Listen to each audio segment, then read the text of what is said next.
Hey guys, my name is Arnold, and today I'm going to show you how we used this iconic theme from the Zelda games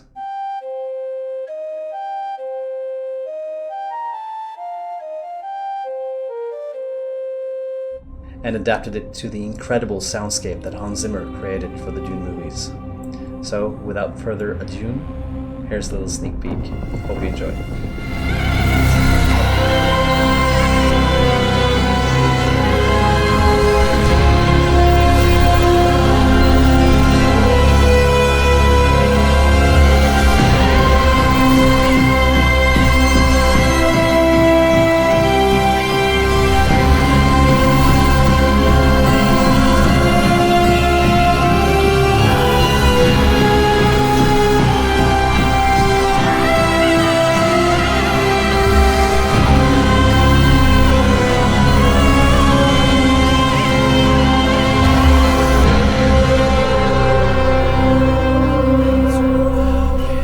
So let's just dive right in and I'll show you how we made this piece.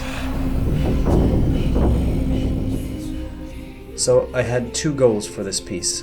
One was to make the Song of Time theme recognizable but still give it an interesting twist. And two, to make the listener feel like this piece is firmly placed in the Dune universe. Let's talk about the second goal first. So in order to achieve that goal, I knew that I had to find these recognizable motifs from the Dune soundtrack and use them. So the first motif I chose was the anti-groove, as Hans Zimmer calls it, and the second motif was the music playing as Paul has these dreamy, silky visions of Johnny. And the third motif I knew that just had to be the worm ride, because that scene just has incredible music, and I figured that would be a proper climax to the song. And also, throughout the entire track, I knew that I wanted to convey the same idea that Hans Zimmer and Denis Villeneuve had when they were making the music for Dune, which was to incorporate the female voice to represent the strong and important female characters in the plot. And I knew that a MIDI mockup wouldn't cut it, so I reached out to this amazing Norwegian singer called Ingeborg Ekeland, who was so gracious to provide me with some really amazing recordings of her beautiful voice. And interestingly, Noah Cutler, who was the original voice from the Dune soundtrack, actually recorded her voice in a closet in her apartment for the first movie because of COVID restrictions. And we couldn't do it any differently, so Ingeborg actually recorded in her storage room, much to the dismay of her cat. But you know, in the end, the recording was amazing, and it took the track to a whole different level. So, coming back to that first goal, which was to make sure that the Song of Time theme was recognizable in the piece. When I was picking these motifs from Dune, I was always trying to have that Song of Time theme in mind. Would it fit, and how would I make it fit? So let's have a look at the Song of Time theme and see how I made these subtle changes to it.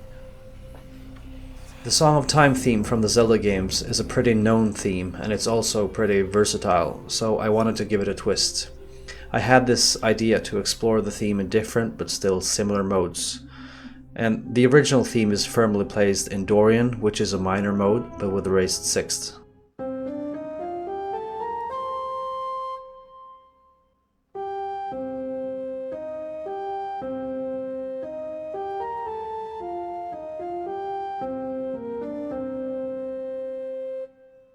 Now, if we turned it into regular minor, the theme suddenly feels slightly darker and a little less hopeful.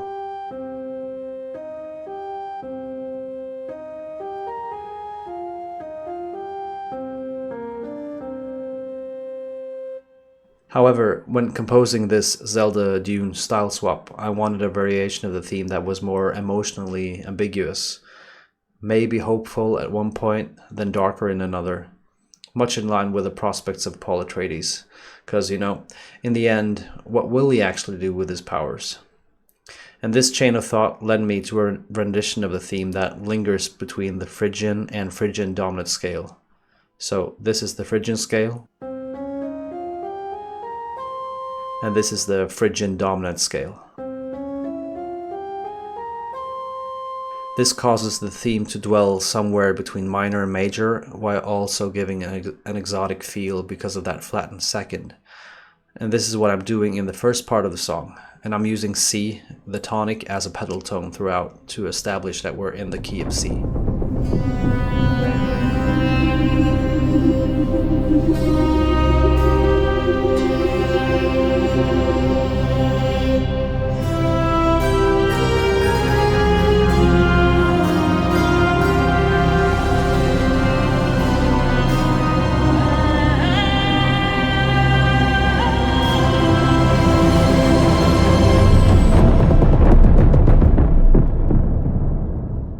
In the second part, which alludes to the visions of Chani, I'm also switching between the minor and major third, but here I'm also temporarily visiting an A minor chord to make the tone more ambiguous, and I'm also raising that seventh to enhance that exotic feel even more, and that raised seventh is enhanced further by the E major chord.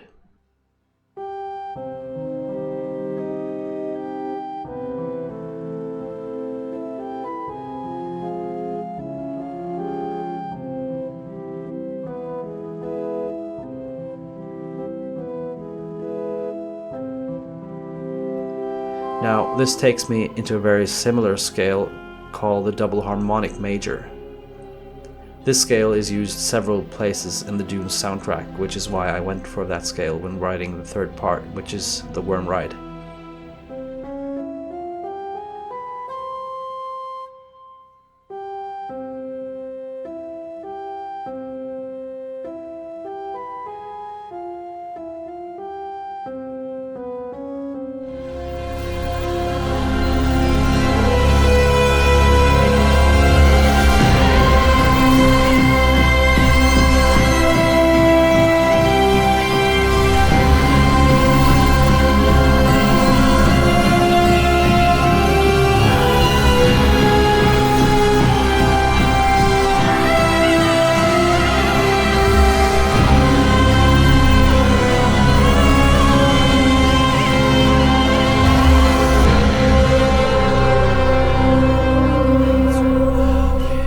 Lastly, for the brief outro, I'm referencing the Song of Time in its ordinary form, which is in Dorian.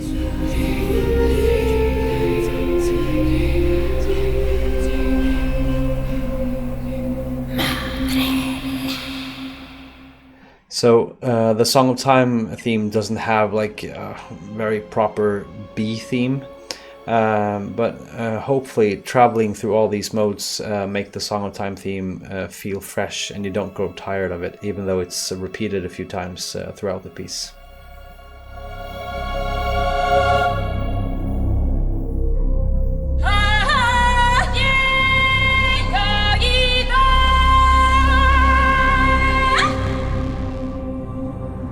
So pretty early on in the process I tried to land on which lead instruments to use, and the instrument choices had to support, you know, the idea of uniting Zelda and Dune musically.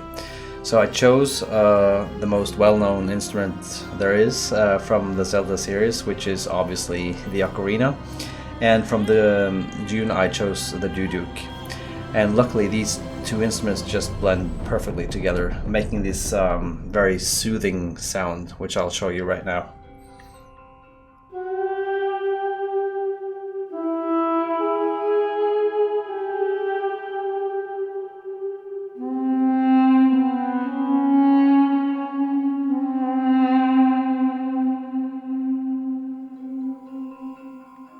I'm also using these ocarina flutters to create a sense of danger, and I've added a phaser and some auto panning going back and forth to create this sort of sense that it's trying to get into your head.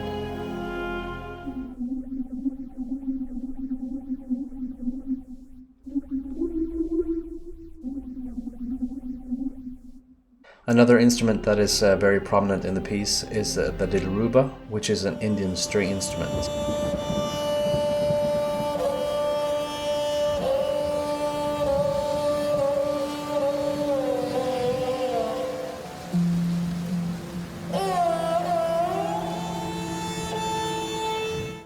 The Dilruba isn't actually featured in Zelda or Dune, but I found that the ethnic string quality to the Dilruba, together with the ocarina and the duduk, gave the lead sound even more presence. I'll show you what I mean. So here's the lead without the Dilruba.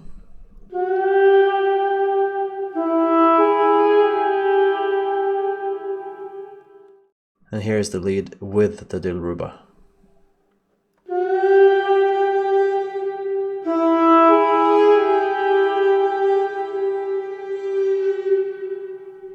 I like how these three lead instruments blend together so nicely, and they come back in one form or another, together or apart, throughout the entire piece. Another very prominent instrument in this piece is Ingeborg's voice, which you'll hear first in the beginning, where she sings the first few notes of the Song of Time with a very dark and foreboding character.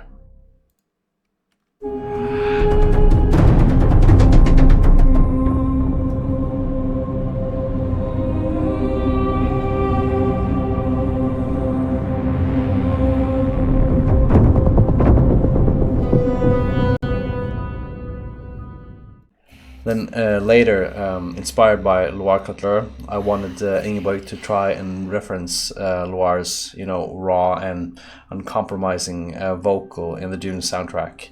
And Ingeborg really rose to the task and delivered a great performance, as you can hear right here.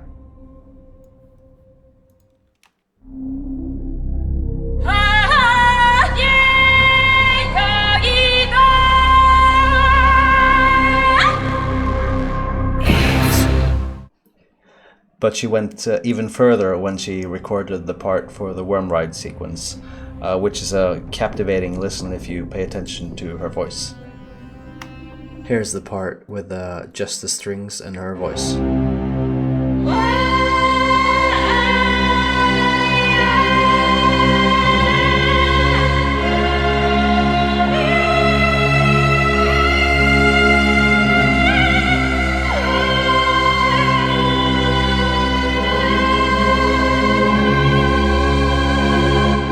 Together with the entire thing.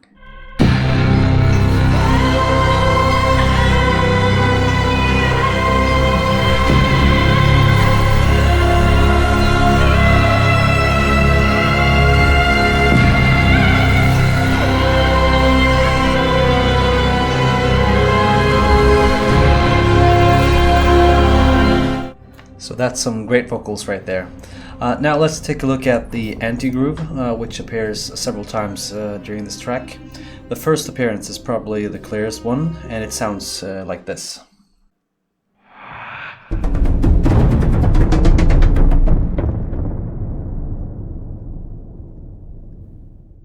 So as you can hear, I've added this voice in advance, this whisper, and then this cluster of synths and ethnic and orchestral drums played together, stacked on top of each other. So here's each part played separately.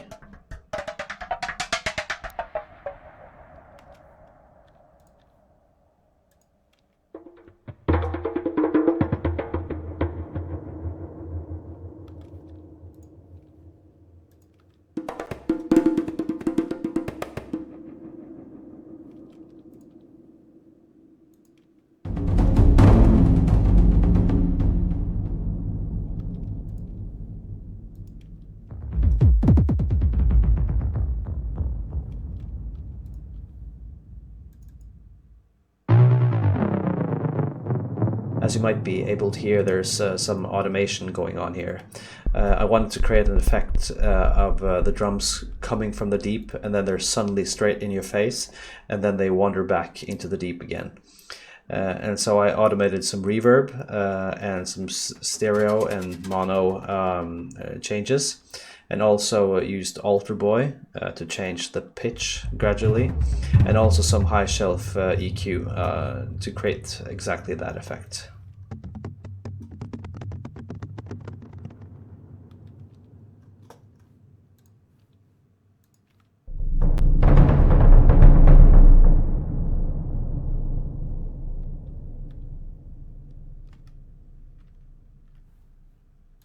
And When I started creating the anti-groove in the track, I knew that Hans Zimmer's original sound was largely synth-based.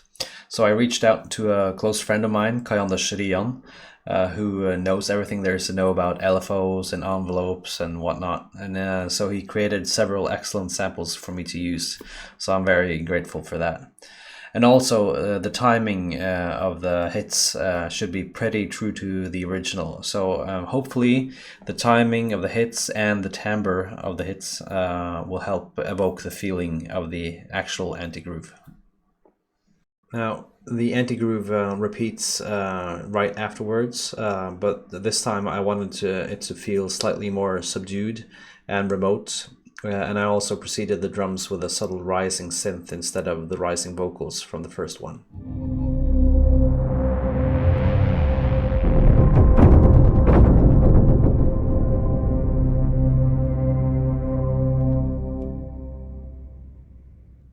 And the anti-groove also closes off the first segment of the song. And this time I wanted it to feel like almost an engine running wild. And then the synth bass and the drums sort of forcefully crunch the entire song into the sands of Arrakis, if you will. So here's how it sounds.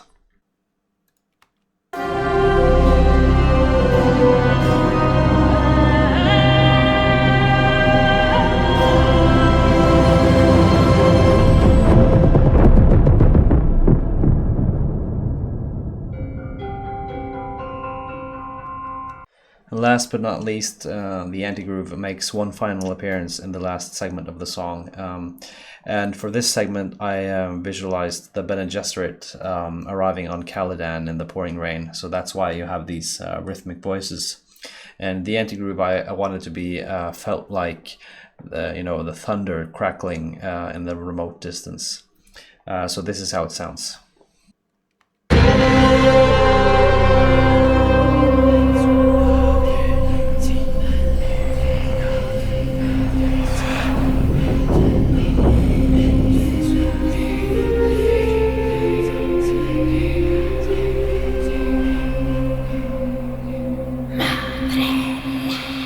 Alright, that's as far as I've had the time to take you through this track. Hopefully it's been somewhat interesting for you to watch, and hopefully I've achieved what I set out to do, which was 1, and to make the Song of Time theme recognizable, yet give it a slight twist, and 2, to make the track feel like Dune.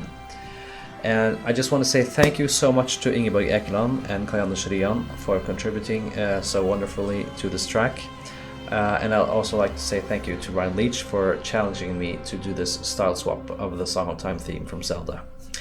If you have any questions or want more content like this, just leave me a comment down below, and I'll see you in the next one. Bye.